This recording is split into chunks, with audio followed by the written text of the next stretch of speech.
Hey guys, it's Sam here. Just very quickly before we start, Guillaume and I have partnered up with Automation Boutique to write a brand new ebook for you guys called Going Beyond the Buzzwords. It's an amazing ebook that goes through all the things about automation, data, and processing that just simplifies the topics just in the way that we do all the time in Corporate Treasury 101. To pick up your copy, just go into the show notes and click on the link, or go to the website and find the partners page where we have a link to the ebook there as well with Automation Boutique. And then here's the episode. Welcome to the Corporate Treasury 101 podcast. This is the first part of our full interview with Ernie Humphrey from Treasury Webinars, where we discuss what a personal brand is and how you can use it in Treasury. In this episode, expect to learn what is a personal brand, what is the intrinsic value of a personal brand and why is it important, and what does personal brand mean in the corporate world, and of course, much more. I really hope you enjoy the episode, and if that's the case, then when you're thinking about how you found our podcast, chances are you heard about it through word of mouth, social media, or recommendation from your favorite podcast platform.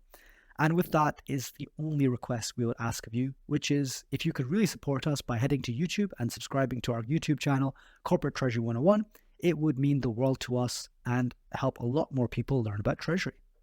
And with that, please welcome Ernie Humphrey.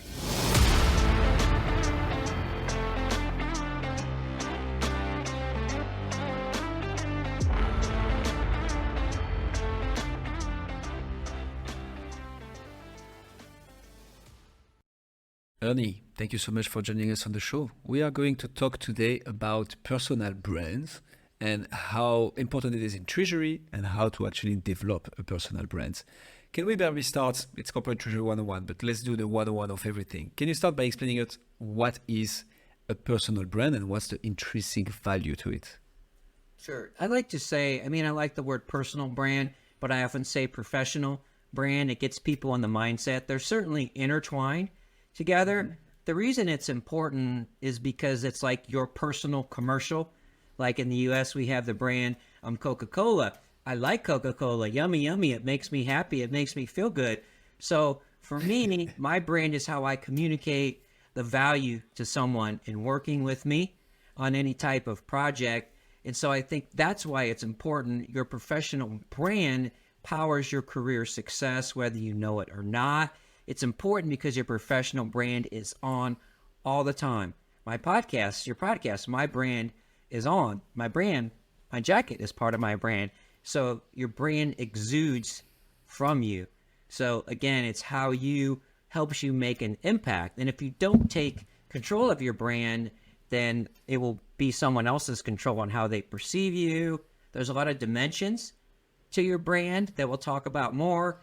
And I like to focus on the online part as well as the other because it's important. It's your professional value proposition, your elevator pitch. What's that? I teach people how to do that in 5 minutes or less. Your LinkedIn profile, your resume, your skill set, and your network. And all of these things make up your brand. And I don't think people really talk about all the dimensions of your brand and how you're on like all the time in no matter what you're doing and what setting you're in. And so, maybe very basic question, but why is all that important? What's the value you see to it? It's important because people have an incentive to work with you. So it helps you build trust with your relationship. So someone sees the value that you bring to me. Part of my brain is I'm a human being. People see that I value them as a human being. I want to help them get better. I want to have a mutually beneficial relationship, so that makes them more receptive to what I have to say. It also makes them willing to share with me, whether it's something good or something bad. And so the more I have that relationship, they respond to my brand, I respond to their brand. That helps us build a connection, and the connections are really how you deliver value in your career. Has that always been a corporate concept? Because we all really know branding or even personal branding when I think of Beyonce. That's a personal brand. I think of Taylor Swift. That's a personal brand. How does that translate to the corporate world? Why is it in there? Good question. Most people don't have, this is my Beyonce brand. This is my jacket. So I think the important thing to think about is how are you authentic? What is it about you that makes you unique? What is unique about the way that you deliver value to someone? So what is it that makes you you?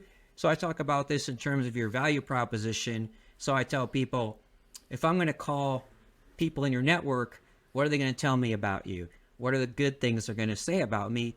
And think about that and own that and figure out what makes you unique as a professional. That's hard for people to grasp sometimes. You often say, well, you got to explain to me how you do it. That's tough. Do you really think about that? When you're doing things, you're like, it's kind of a different mindset. Mm-hmm. Super interesting. So do you have any practical examples of like a well-executed personal brand in the corporate world, which people can think of and go, okay, yeah, I get what he means now? Oh, and I'm not trying to be egotistical. The easiest one to point to is my own, because I understand where it comes from and what it is. So, and I've spent a lot of years trying to understand what that is. So if someone talks to me, if they listen to this podcast, I think they'll get my brand. And I'll tell you how you can form your own brand. Just think about, okay, if I call your boss or future boss, what good things would they have to say about me? What about your previous and current colleagues? What would they have to say about me? What about the people that work for you or used to work for you? And what about your connections, your bank partners, your professional peers? And sometimes people have this already in their LinkedIn profiles. So you look at your little recommendations and you pull these things out. Here's mine.